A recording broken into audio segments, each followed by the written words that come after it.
Marie Curie did not begin her work with ambition. She began it with necessity.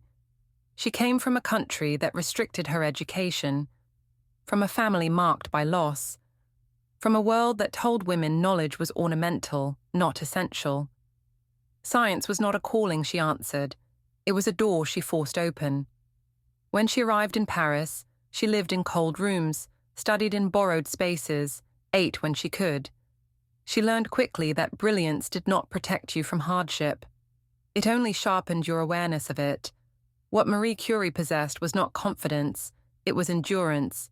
She learned to work longer than others, to accept discomfort as background noise, to ignore praise and suspicion alike. In laboratories that smelled of acid and damp stone, she handled substances no one understood, not because she was reckless, but because the rules had not yet been written. Radioactivity was not yet danger, it was discovery. She watched materials glow faintly in the dark and felt wonder where others felt caution. She carried test tubes in her pockets. She kept samples on her desk. She saw beauty in their light. And the world applauded. They celebrated the breakthroughs. They repeated her name in lecture halls. They printed her findings in journals that would outlive her.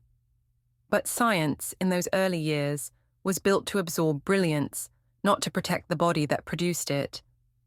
Marie Curie worked through exhaustion because stopping meant falling behind. She lifted heavy containers herself because there was no one else to do it. She breathed fumes that burned her lungs because discovery demanded proximity. Her work was not theoretical. It was physical. Grinding, boiling, stirring, repeating, hour after hour, year after year.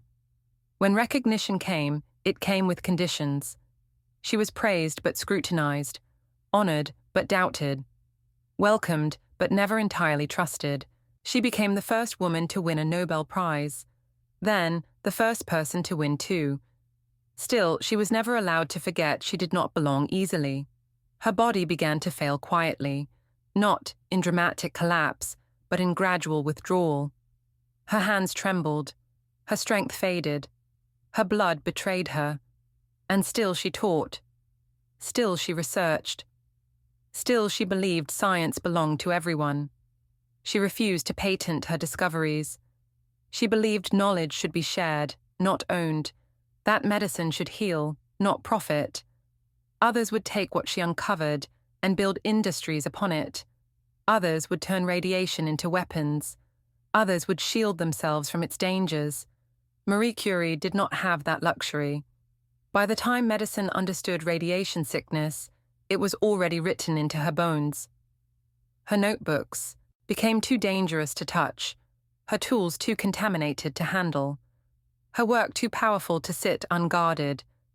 Even now, her papers remain sealed in lead. Even now, visitors must protect themselves from her legacy. Marie Curie gave science everything she had: her health, her strength, her lifespan. The modern world remembers what she discovered, but it often forgets how she paid for it. Progress is rarely gentle with its pioneers, and science, for all its brilliance, has always learned its ethics late. Marie Curie did not regret her work, but her life stands as a warning written in silence.